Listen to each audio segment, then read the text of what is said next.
left in the 1970s, Stanley was in a very, very static state. There was very little new house building going on. It was very difficult for anybody to think of building a house because there wasn't a bank to lend people money for mortgages. House prices were quite low, so were incomes, and so people were finding it quite difficult. Quite a few younger people of my generation at the time had already gone.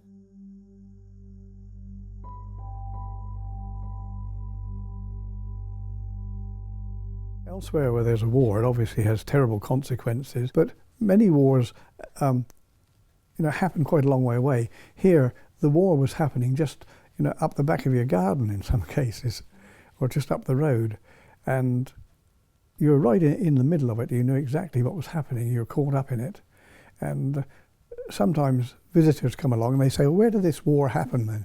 As though it was in a field up the road somewhere. And you say, well, it was up the back of my garden if you lived on Davis Street. And it's hard for them to grasp that you had very basic fighting taking place in places where you used to take the children for picnics. And this was a basic World War I war where people were sticking bayonets into one another.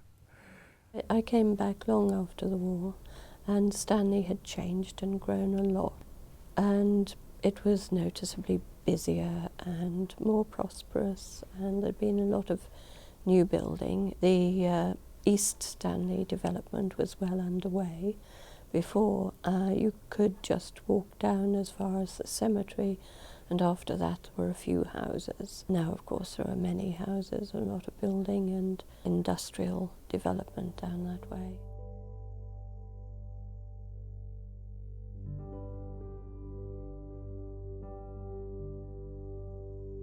The fisheries started in the second half of the 1980s, mid to second half of the 1980s. House prices rocketed up, I remember, and some of the new buildings right down at the east of town were put up, the area known as Squid Row, Shackleton Drive, and all those houses. After 1982, the fishing regime started, developed, prospered, and is still one of the best managed fisheries in the world. Possibly you can illustrate this tremendous social and economic change by saying that, say in the early 1980s, the budget for the Falklands was about £3 million, and we had to sort of scratch about to find that. Most of the money came from wool, or curiously from philately, from people buying Falkland stamps. The fishing started, and in 1984, I suppose, our budget was maybe £3 million, and this year's budget is somewhere about £60 million. The school, leisure centre and library building was built in '92, and that became possible because of the wealth brought to the Falklands by fishing, by selling fishing licences when we had security and defence in order to defend fishing limits. And so by 1992 there was sufficient money in the Treasury to splash out and build a very large new school building, which had been something that was needed for quite a while.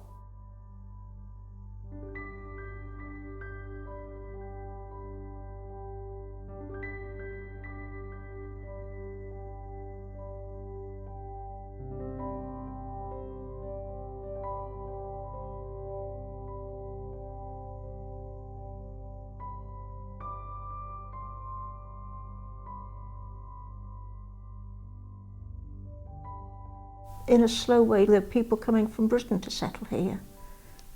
Not in big quantities, but there was a slow migration here. And some of the, in fact, a lot of the people who came then shortly after '82 are still here. Way back to the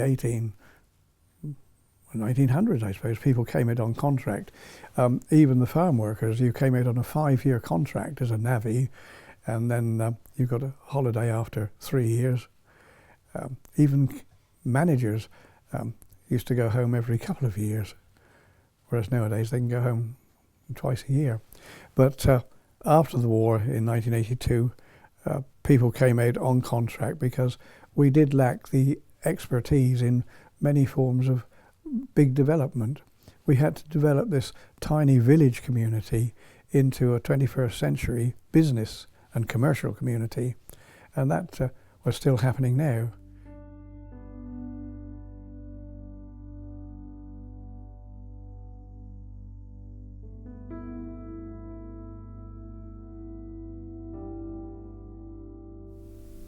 There seems to be quite a big shifting population, in for a short time and out again.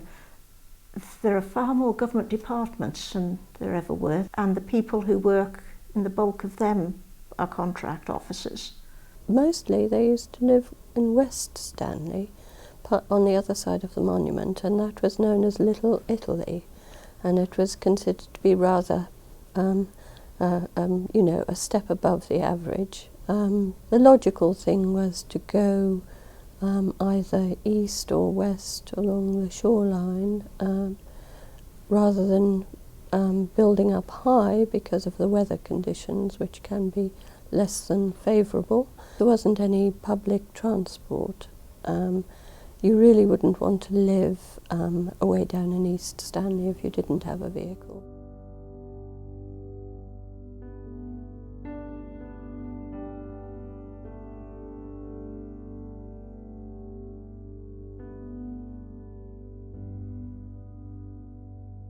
East Stanley were from about the cemetery and going down east, and Mink Park, but that's right, just before Mink Park, going up the front road from the Beaver Hangar, the houses carrying on up, and now Sapper Hill.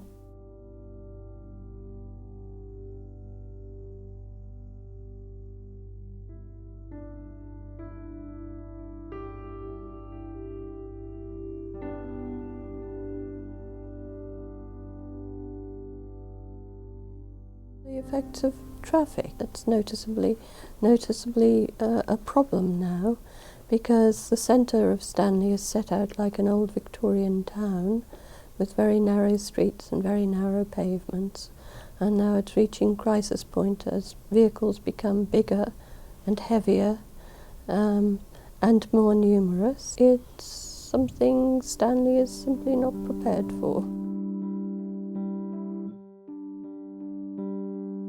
So the population went, I suppose, from about 2,000 in 1982 up until today, when we've got possibly about 3,000. And among those, among our new population, I think we've got about 60 different nationalities, which in world terms is quite amazing for a population of 3,000.